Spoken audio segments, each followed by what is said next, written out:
Baik, Bapak dan Ibu sekalian, terima kasih. Pagi ini saya akan sedikit menyampaikan mengenai penyelenggaraan jalan di masa pandemi COVID-19. Ini mungkin lebih kita akan melihat dampak apa sih yang akan mempengaruhi kemampuan kita dalam memberikan services khususnya infrastruktur jalan kepada publik dan juga dampaknya terhadap internal organisasi seperti apa. Silakan langsung lanjut. Oke, lanjut. Baik, jadi kita mungkin sudah memahami bahwa tiba-tiba saja dunia berubah dengan cepat begitu ya. Sejak kasus pertama COVID di 2 Maret itu, menjadi dalam beberapa bulan saja kita mengalami perubahan yang luar biasa ya. Tentunya yang milestone yang signifikan itu adalah dengan dilakukannya realokasi dan refocusing anggaran melalui Impres nomor 4. Jadi di Impres nomor 4 tahun 2020 ini mengakibatkan berkurang banyaknya anggaran penyelenggaraan jalan, khususnya Bina Marga berkurang hampir 40%, sekitar 16-17 triliun. Dan ini tentu harus kita sikapi. Suatu hal yang tentu sulit kita hindari, bahwa memang ini ada kebutuhan real untuk melakukan refocusing, realokasi untuk prioritas-prioritas yang terkait dengan penanganan kesehatan. Ya. Tapi itu tentu saja menjadi tantangan yang luar biasa bagi Bina Marga ya, karena ada risiko di situ pelayanan kita akan berkurang pada publik. Lanjut. Nah, ini apa yang terjadi dengan adanya wabah COVID ini? Ya, jelas yang terjadi adalah penurunan pergerakan, termasuk di moda jalan raya. Baik tol maupun non-tol itu variasi ya, ada yang 60%, 80%, 40%. Tapi kira-kira baik tol maupun non-tol itu angkanya adalah di sekitar 50%. Dan ini harus kita lihat lebih dalam ya, bahwa penurunan ini kebanyakan adalah pada kendaraan penumpang, kebanyakan ya, mayoritasnya. Kalau untuk non-tol juga taraf tertentu sepeda motor ya. Tetapi untuk kendaraan logistik ada penurunan ya, tapi tidak sebesar penurunan di kendaraan penumpang. Karena pada dasarnya PSBB itu adalah membatasi pergerakan orang, karena orang ini dianggap sebagai istilahnya media penularan kan begitu. Jadi ini orangnya yang dibatasi, tapi tentu logistik tidak mungkin dibatasi karena ini menyangkut hajat hidup orang banyak, juga menyangkut kegiatan ekonomi. Nah, ini dampaknya apa untuk jalan tol? Tentu BUJT pada kelabakan. Ya, dan mereka sudah mengajukan permohonan untuk fasilitasi menghadapi dampak ini dalam berbagai bentuk ya, yang intinya adalah ada yang berkaitan dengan kebijakan fiskal atau kebijakan finansial. Itu nanti kita akan berkomunikasi dengan Kementerian Keuangan, dan kebijakan-kebijakan yang terkait dengan kontraktual dengan Kementerian PUPR. Itu yang diwakili oleh BPJT. Ini kita sedang dalami. Posisi kita adalah apa yang bisa kita dukung, tentu harus kita dukung karena ini masalah sustainability investasi jalan tol di kita. Lanjut.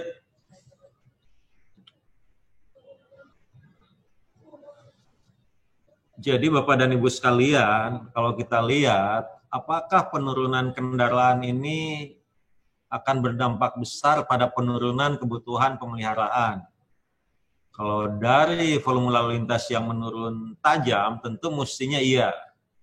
Tapi kalau kita lihat, mungkin teman-teman yang mendalami di perkerasan akan paham bahwa yang dominan merusak jalan itu bukan kendaraan penumpang. Yang dominan merusak jalan itu adalah kendaraannya teman-temannya Pak Tarigan ini. Logistik kan begitu.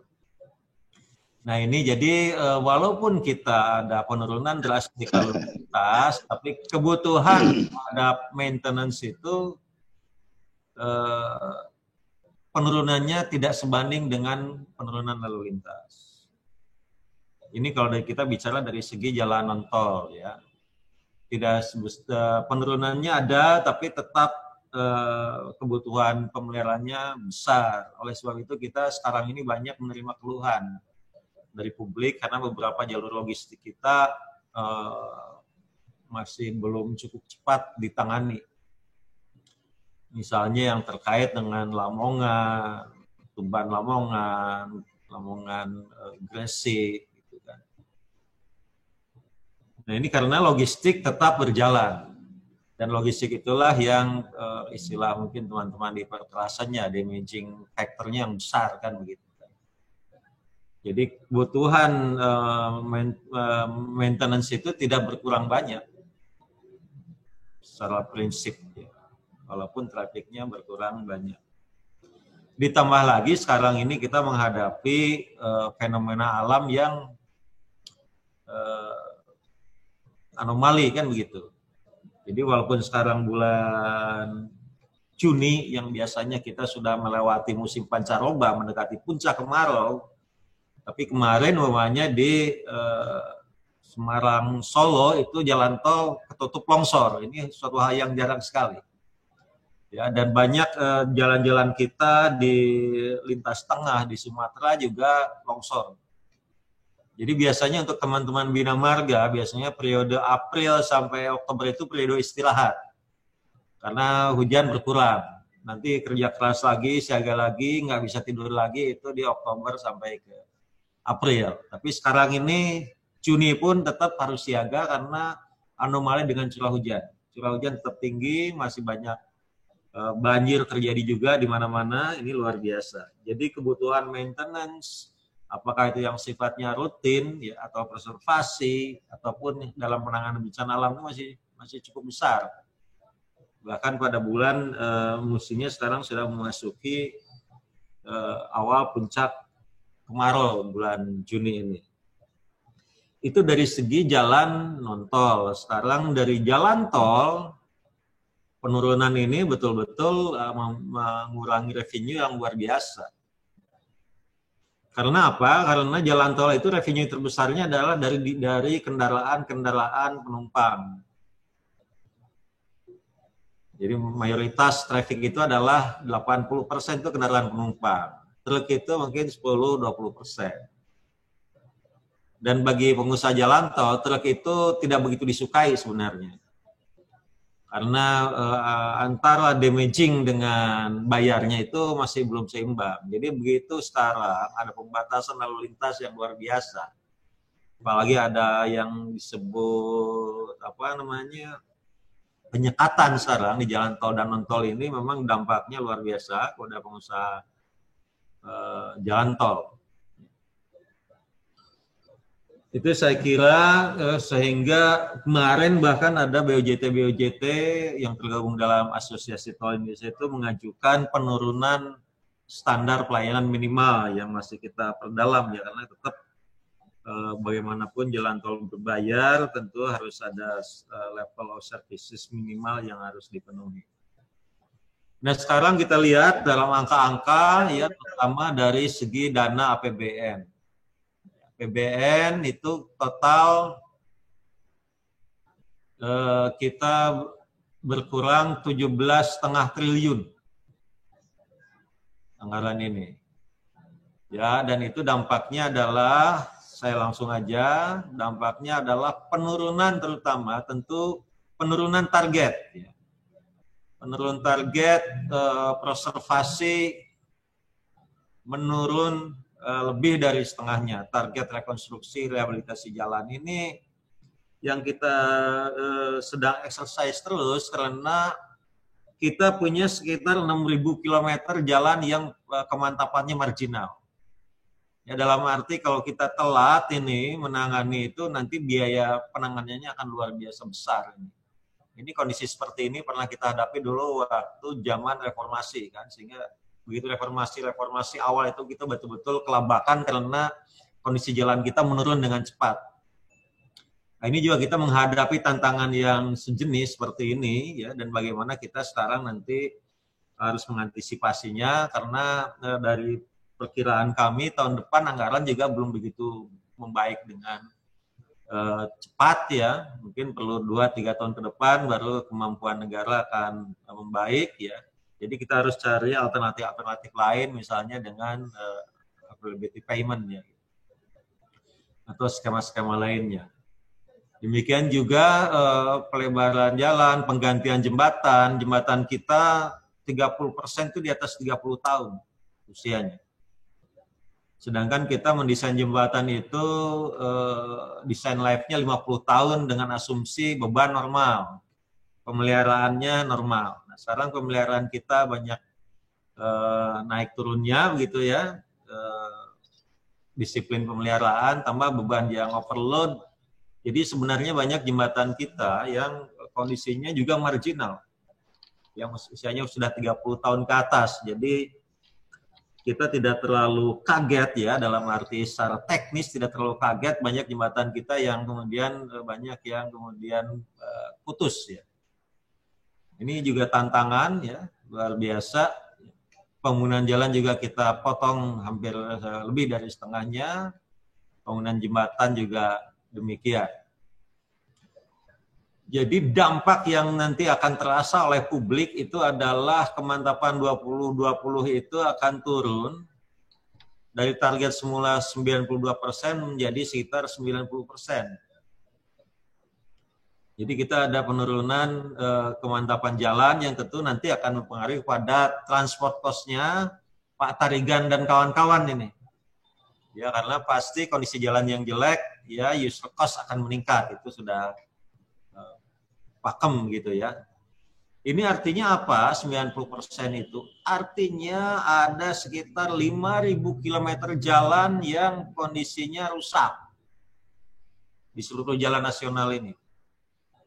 Tambah sekitar 3.000 km jalan yang posisinya marginal, akan rusak dengan cepat apabila tidak dilakukan intervensi perbaikan. Ini tantangan yang saya kira teman-teman APJI menjadi suatu topik yang harus kita exercise secara engineering ya. Bagaimana kita sekarang melakukan alokasi anggaran atau melakukan optimasi anggaran dengan budget constraint seperti ini. Ya. Dan seperti apa sih sebenarnya planning programming yang terbaik. Ini betul-betul topik yang kalau dari segi engineering ya, segi planning adalah yang sangat menarik teman-teman. Nanti kalau teman-teman APJI banyak mendalami ini, tentu kita akan support untuk kerjasama. Ya, oke, lanjut.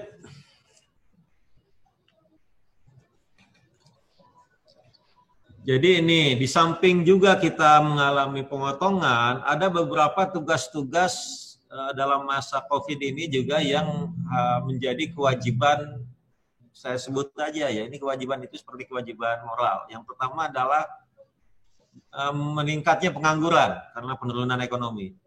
Ya. Jadi banyak sekali tenaga kerja kita yang dari kota ini kemudian menganggur dan akhirnya pulang ke desa karena tinggal di kota mahal. Itu yang disebut dulu-dulu itu adalah eksodus pramudik, ya, dan itu terjadi bukan hanya di lingkungan nasional, juga adalah tenaga kerja adalah pegawai migran. Dari Malaysia itu ratusan ribu, 500.000, 600.000 itu ya, dan juga dari negara-negara lain. Dan ini menimbulkan tingginya tingkat pengangguran yang itu harus kita ada kewajiban ya, dan Kementerian PUPR, kebijakan Menteri PUPR adalah dengan menciptakan lapangan kerja dengan padat karya.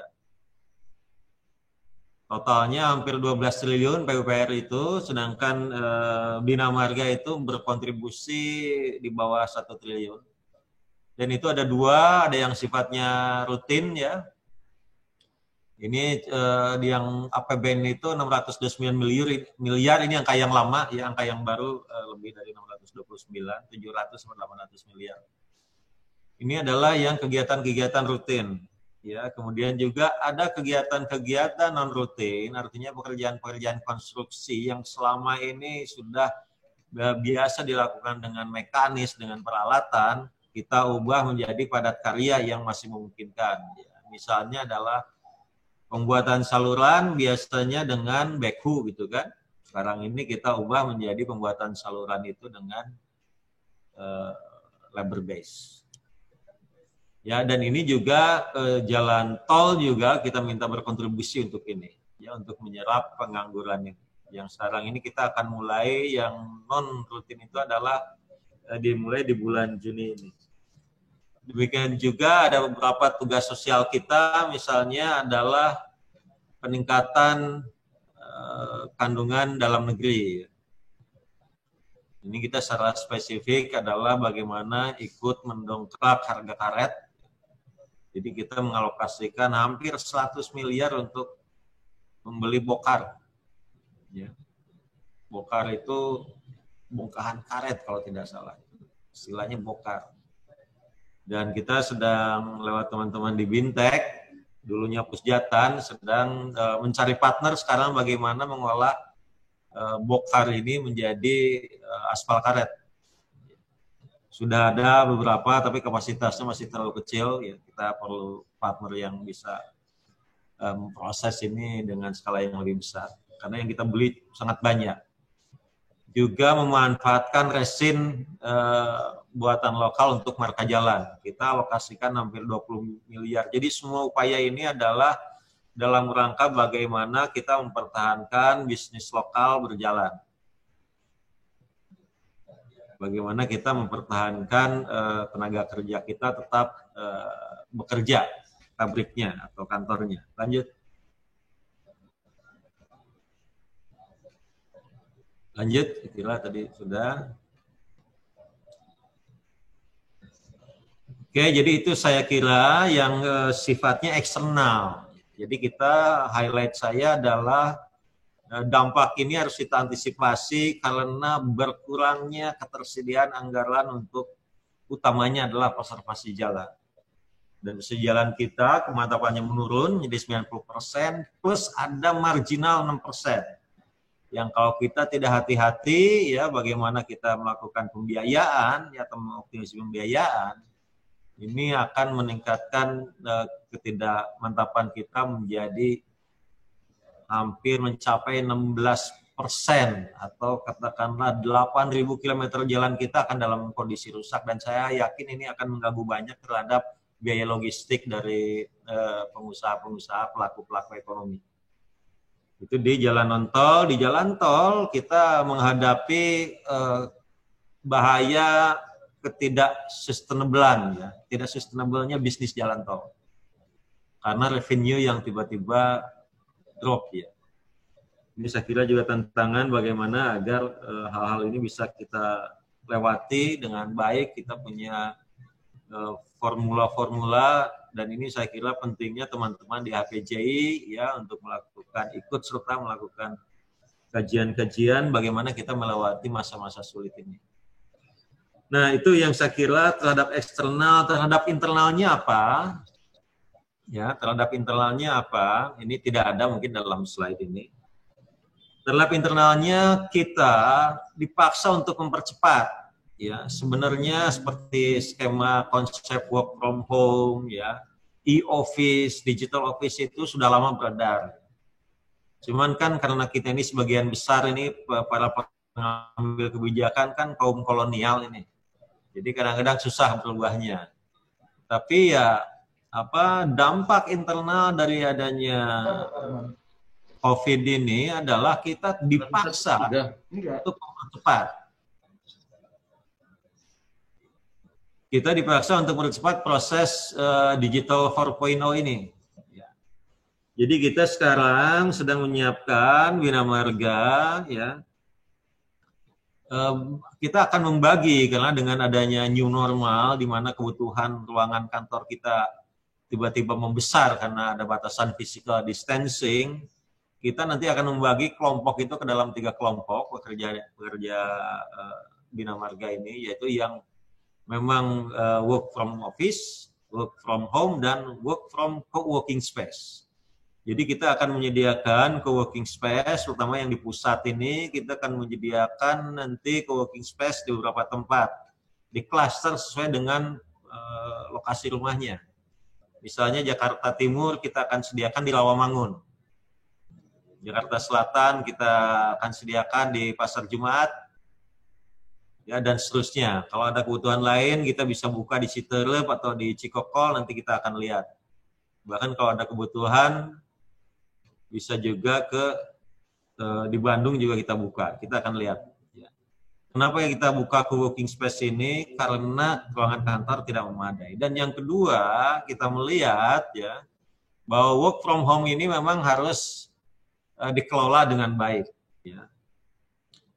Karena tetap suasana di rumah tidak bisa terlalu lama. Jadi harus ada suasana kerja yang mungkin tidak perlu di kantor. Nah, itulah kita sediakan nanti dengan co-working space yang jarak transportasi dari rumahnya tidak terlalu jauh, jadi masih cukup ada efisiensi di situ. Juga kita perlu melakukan beberapa proses paperless ya. Jadi kita akan melihat lebih dalam terhadap paperless ini, tapi dilakukan dengan yang efisien ya. Misalnya kita akan menggunakan untuk Vicon kita menggunakan Zoom, walaupun banyak yang anti karena bahaya dan sebagainya ya, dan juga banyak opsi yang lain, tapi kita tidak ingin terjebak dalam terlalu banyak menggunakan software ya, sehingga malah tidak efisien, banyak masalah kompatibilitas dan sebagainya ya. Dan sebenarnya apapun itu softwarenya, begitu connect ke internet nggak ada yang aman. Jadi masalahnya bagaimana kita menerapkan protokol yang aman ya, begitu kita connect ke internet, gadget kita, komputer kita tuh nggak ada yang aman pada dasarnya. Misalnya untuk co-working-nya sendiri, kita mendorong nanti kita akan merancang menggunakan misalnya di sini kemungkinan Microsoft Teams gitu ya. Jadi kita akan semakin paperless ya. Kita akan menggunakan co-working space ya. Dan kita harapkan juga ini juga Vicon juga harus dibatasi sebenarnya kan. Karena kita banyak media pasif ya. Lama-lama kita ini waktu kita habis di Vicon, itu nggak sehat juga. Ya karena 8 jam kita menghadapi screen juga nggak sehat ya. Kita juga harus manfaatkan media-media pasif ya. Seperti website dan sebagainya. Tidak semuanya kita harus selesaikan dengan Vicon. Ya, dan juga jangan sampai nanti banyak Viconnya dibanding kerja, utamanya mengeluarkan output. Jadi itu akan banyak perubahan-perubahan yang kita lakukan secara internal juga. Ya ini hal sebenarnya bukan hal yang baru, ini hal yang sudah dikonsep orang sudah lama, tapi terpaksa dipercepat. Dan resistensinya sebenarnya di generasi saya ini kan, generasi kolonial kan gitu kan. Tapi alhamdulillah Pak Menteri itu ya tidak pernah menggunakan WA gitu. Dari SMS langsung loncat beliau. Sekarang tuh loncat ke Zoom, ke Instagram, ya sudah senang bermain Netflix, ya ini masalah get used to kalau saya lihat sih. Pilihan aja ya. Masalah lama-kelamaan juga kita akan biasa dengan pola ini. Dan tugas kita memang terutama yang pengambil kebijakan adalah, karena kita pun bukan orang yang sangat ahli soal ini kan begitu.